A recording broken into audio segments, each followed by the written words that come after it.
Pete Carroll's impact on the Raiders franchise culture. Ladies and gentlemen, this is Rich Eisen, and I am James Skrmetta. Recently, Pete Carroll was named the Las Vegas Raiders head coach. Interesting hire. I mean, nobody saw this coming. No one thought Pete Carroll was even up for head coaching gigs, or it came out of absolutely nowhere.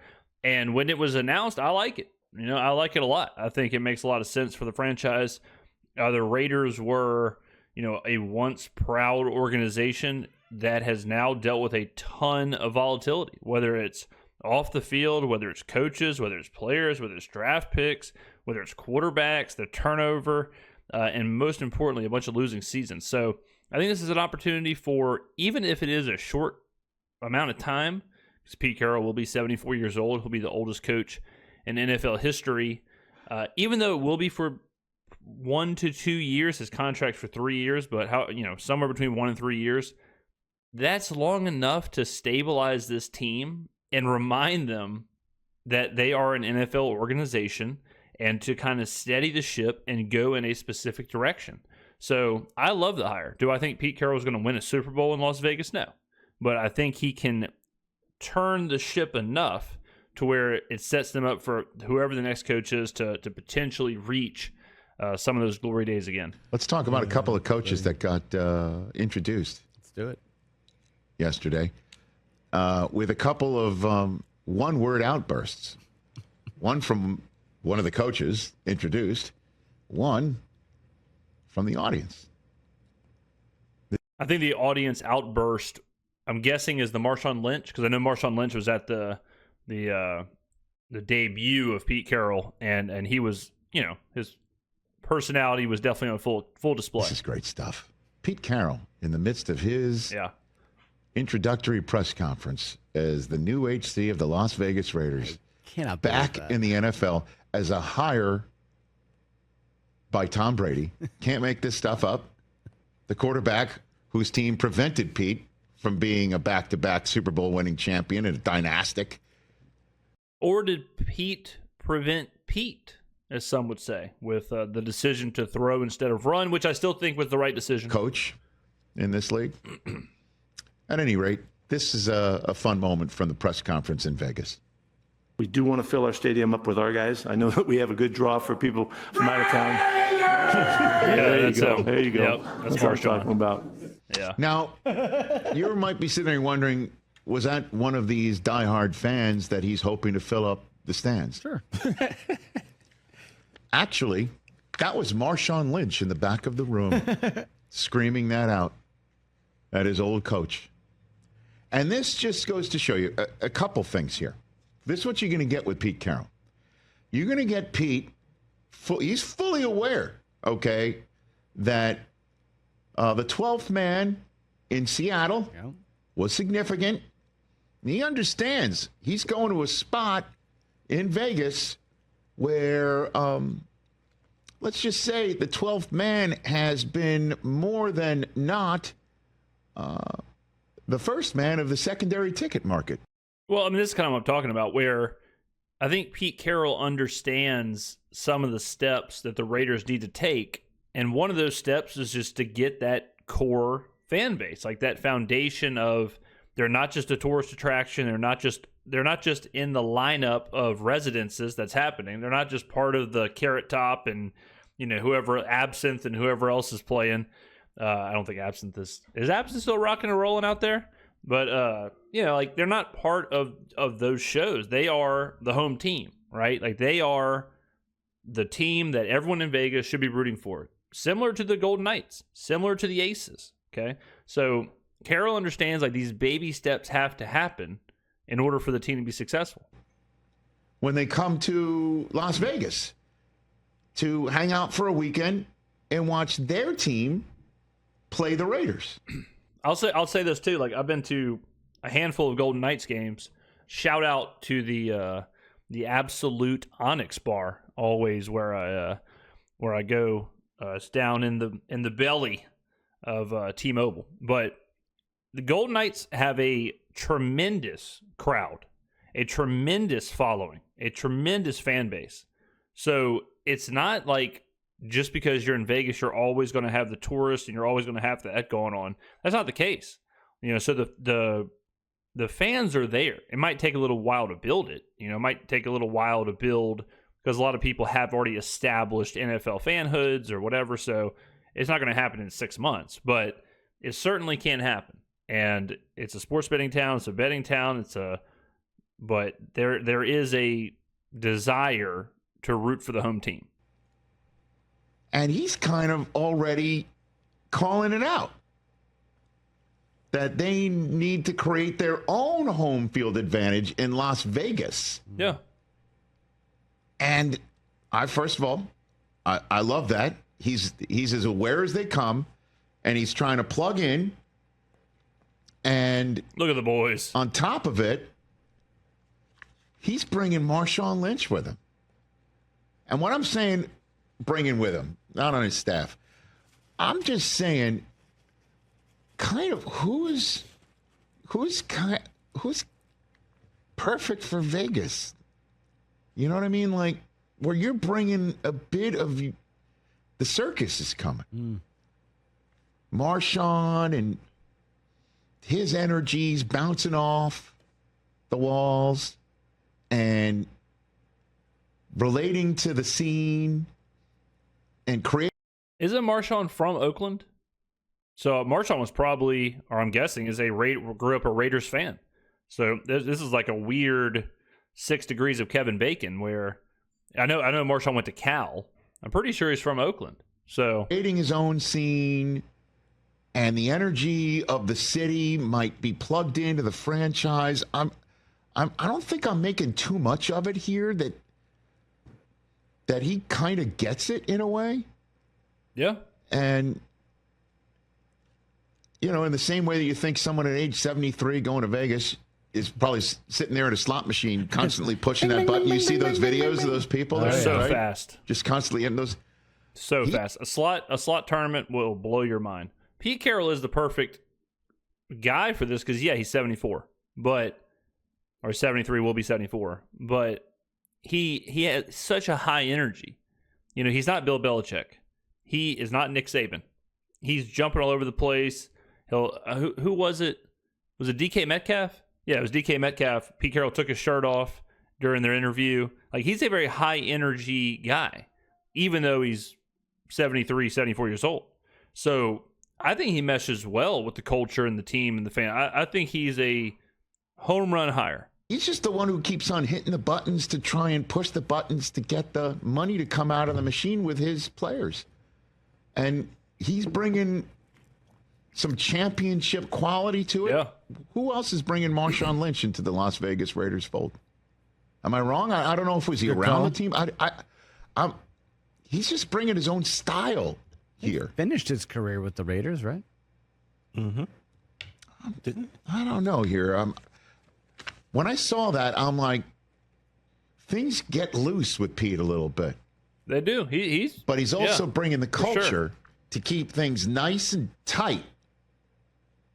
Pete is going to push that energy, have fun, all that stuff, but it's going to be in the framework of a winning championship culture. What you have to do to win, but have fun, energy, balls to the wall while you're doing it. It's, the more I think about it, like a perfect hire. I have no idea, right? I don't think he's lost his fastball. I don't think he lost his fastball at the end of his tenure in Seattle. No, I mean, Pete, luckily, Pete's side of the ball never really goes out of style. I mean, Pete's going to fix some things on the back end of the defense. I'm sure his staff, again, when you're an older coach, you rely way more on delegation and way more on your staff. So Pete's staff, if he hires the right guys, then he's it's not like he's been out of the game for 40 years. He knows how to coach defensive backs. He knows how to coach defense. He knows how to coach a football team. He fills out the staff with some smart young guys getting a start. Yeah. I just don't. The Legion of Boom moved on, and Russ definitely started declining, and they got out from under it. Yeah. I don't know, man. Give this guy the quarterback and let's see what goes on. I'm just genuinely concerned who's the quarterback there. It might be Russ. That would be wild. I mean, that's what I said when he was hired. It's like, it makes perfect sense to bring in Russ. This seems to be a 1-2 year project. Russ is a 1-2 year bridge quarterback. You whoopsie poopsied your way out of the first overall pick. Probably not going to get a quarterback this year. Might as well bring in Russ. Try and kind of build this infrastructure, build some organization, start winning a little bit. I mean, winning 6, 7, 8, 9 games, you're trending up and you're starting to build something. You're starting to get a groundswell. You start getting some decent players in there. And then, you find your quarterback and off you go. But that would just be yet wild. more of the Pete scene being brought in. It's a vibe change, which is I think is what they really needed. Much needed. One more thing to just say here. I just remember when Pete showed up in Seattle, and we were there on a Thursday night on NFL Network. It was I think it was the end of the Andy Reid. The Andy Reid era in Philadelphia was beginning to circle the drain. And Pete's era in Seattle was beginning to get some steam. But this was pre-Russ. Russ wasn't there yet. And we were looking for a guest after that Thursday night win that Seattle had. And we asked for Marshawn Lynch. He declined. And the only other... I mean, Seattle was legit before Russ. It wasn't like Russ. I mean, you got to remember, like, the Matt Hasselbeck, Sean Alexander, like, they were doing things. It wasn't just Russ. Person we could think of was Pete. I don't remember any other head coach coming to our set on Thursday Night Football. And how many do you see on Prime Video? Because it's the same people who are running that show as that were with us at NFL Network at the time, producing it. You could even follow like the rundown. It's almost I can call out the next segment on Prime Video because it's a similar rundown to the one that we were doing back in the day. How many coaches have you seen on the set of Prime Video after that, right? 0, right? But we reached out to him because he was the culture. He was the avatar. He was the guy. And right now in Vegas, right? It's him? Yeah, I mean, Max Crosby. And then, probably him. Again. This is what you get with him. Him and Brady are really kind of the faces of the franchise right now. Pretty much. Yeah. Got to get the quarterback. Every team. But he's used to it. He's used to coming in and installing a culture and changing it around. And that's what he's going to be tasked Vegas with. He's tasked with that first over winning. It's establish the culture, establish the identity, build the infrastructure, show them how it's done, show them how to be a winning program, show the players what expectations are, and then you can win. Because the owner has been kind of churning. Yeah, they just bring can't get Brady it right. in, let him run the show, bring in Pete. And I know earlier Floria was saying that could be an awkward conversation if Brady and Pete don't see eye to eye. I don't think so. Yeah, I don't think so. But I kind of think they're going to see eye to eye more than not. Yeah, I agree. Pete is their 5th head coach since 2020. Yeah, I mean, let's take a look at some Raiders seasons. I mean, if you're looking at, like I said, they kind of get lost in the shuffle of just how bad this team has been. You go to the Super Bowl, lose with Rich Gannon, my guy. 2 years later, you have a brand new coach. Well, 1 year later, because the next year you run it back, and then the next year Callahan's gone. So the amount of turnover in the quarterback and the coach, along with horrible results, is kind of wild. You go to the Super Bowl, okay? You're feeling good. Then you roll off 7